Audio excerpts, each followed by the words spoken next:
Selamat malam Bapak-bapak dan Ibu-ibu, rekan-rekan mahasiswa atau teman-teman yang baru lulus atau bisa kita bilang fresh graduate. Malam ini bersama saya Sekar Kinasi Kinanti Pratami, saya mahasiswa Universitas Terbuka, ingin membahas suatu hal penting, yaitu isu-isu kemanusiaan untuk warga negara Indonesia atau imigran-imigran Indonesia yang berada di Kamboja. Mungkin dari rekan-rekan sendiri ya, atau teman-teman yang sudah lulus nih ya, sudah melakukan atau melamar pekerjaan di beberapa perusahaan swasta ataupun perusahaan pemerintah seperti BUMN. Apakah ada mungkin dari kalian? Baik, mungkin bisa kita bilang beberapa perusahaan yang ada di Indonesia itu memiliki kriteria-kriteria yang cukup unik ya. Termasuk juga beberapa perusahaan BUMN seperti pemerintahan ini mungkin agak terlalu sulit untuk kita lengkapin. Dalam artian lengkapin itu mungkin mereka memiliki kriteria yang cukup standar yang cukup tinggi seperti S1 ataupun pengalaman pekerjaan yang lumayan lama ya. Di sini saya ingin membahas suatu hal yang saya sebutkan tadi seperti isu-isu kemanusiaan yang pekerja migran yang berada di Kamboja. Mungkin dari kalian pernah nih mendengarkan beberapa tawaran untuk bekerja di Kamboja, karena mungkin ada hal yang mana membuat kita kepepet jadi harus bekerja di Kamboja. Karena apa? Karena mungkin sudah bolak-balik melamar namun tidak diterima di beberapa perusahaan dan akhirnya memilih bekerja seperti itu. Mungkin ada yang pernah mendengar selama ini tawaran pekerjaan itu? Ya. Saya kira cukup banyak, karena di daerah saya sendiri itu termasuk banyak sekali pekerja-pekerja atau rekan saya sendiri yang bekerja di Kamboja sekarang ini, namun saya sendiri juga mengingatkan kepada mereka untuk tidak mengambil kontrak yang cukup lama ya, cuma sekali aja. Nah, di sini saya mengingatkan pada rekan-rekan, jangan pernah putus asa dengan pekerjaan hingga memilih untuk bekerja di Kamboja. Di Kamboja sendiri, mungkin kalian pernah mendengar akhir isu-isu atau misalnya berita-berita yang mana sekarang ini marak ya di media sosial seperti TikTok, Instagram, maupun YouTube. Itu pasti kalian dengar kayak korban-korban dari pekerja-pekerja yang ada di Kamboja. Kalian pasti mendengarkan banyak sekali perdagangan orang atau perdagangan organ, hingga akhirnya menjadi suatu hal yang merugikan bagi kita sendiri. Untuk rekan-rekan sekalian, saya di sini memiliki data dari laporan dari DPR RI. Di sana marak sekali praktik eksploitasi dan tindak pidana yang perdagangan orang atau TPPO yang telah menimpa 97 warga negara Indonesia di Kamboja. Itu merupakan suatu nilai yang tinggi untuk masalah ini. Orang-orang kita cukup banyak. 97 orang itu adalah korban. Belum yang terdata. Banyak sekali mungkin rekan-rekan sekalian mendengar berita-berita yang mana pekerja-pekerja kita di sana itu tidak makmur. Pekerjaannya aja udah ilegal. Bisa kita bilang ilegal.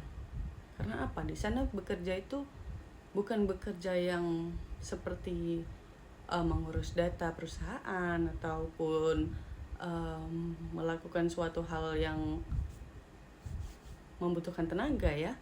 Sebenarnya membutuhkan tenaga juga, namun bisa dibilang di sana itu sebagai scam. Ada beberapa juga pekerja kita diiming-imingi dengan gaji yang tinggi, dengan kriteria pekerjaan yang cukup mudah untuk dimasuki, dan akhirnya mereka mengapply pekerjaan itu. sampai di sana belum tentu mereka bekerja, tapi bisa jadi mereka ditipu. Nah, dari data laporan dari DPR RI tadi, di situ juga banyak cerita-cerita yang mana banyak calon pekerja tertipu dan janji palsu agen tenaga kerja. Banyak sekali agen tenaga kerja yang menawarkan untuk pekerjaan untuk berada di Kamboja itu tadi. Selain kriteria yang mudah, mungkin benefit atau misalnya gaji yang lebih tinggi daripada di Indonesia.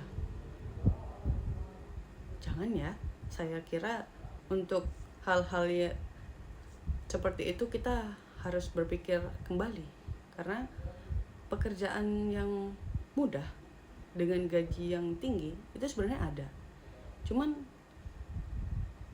perlu kita ulik kembali jenis pekerjaannya ini apa, sumbernya dari mana, apakah aman untuk kita sendiri. Jangan sampai kita mengapply pekerjaan tanpa meriset terlebih dahulu. Itu mengakibatkan kerugian terhadap kita sendiri, keluarga. Seperti bapak ibu sekalian, mungkin ada yang anaknya bekerja, pasti kita masih terpikirkan untuk kesehatan atau keselamatan anak-anak kita kan. Dan teman-teman sekalian, apakah tidak memikirkan keluarga, diri sendiri? Itu merugikan sekali loh bekerja di Kamboja itu. Banyak sekali laporan dari BBC News Indonesia yang saya tangkap, berita-beritanya memberikan suatu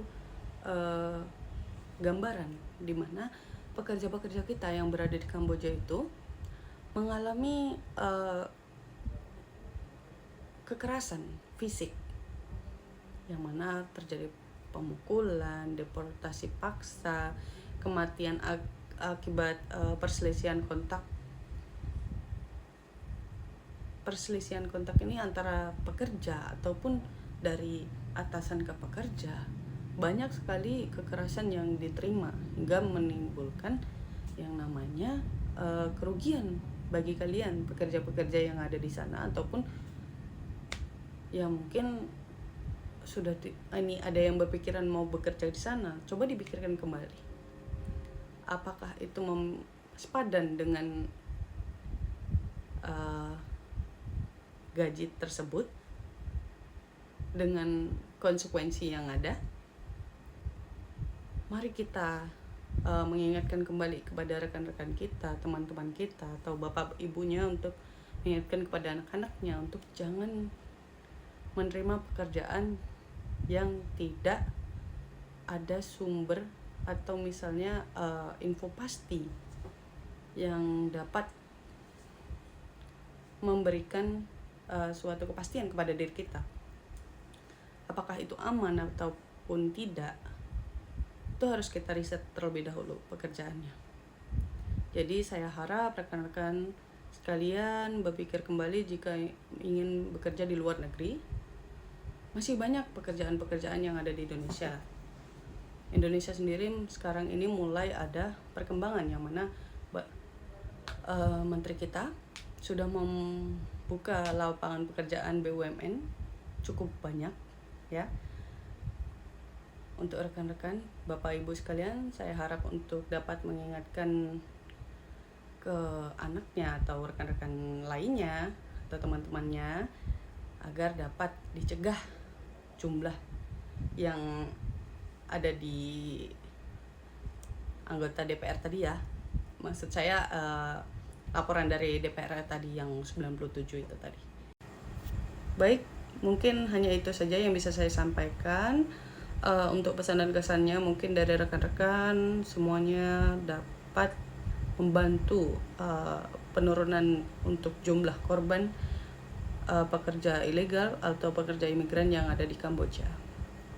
Untuk mungkin ada beberapa dari kalian yang mau dipertanyakan atau misalnya ada yang mau memberikan saran, silahkan tulis di kolom komentar.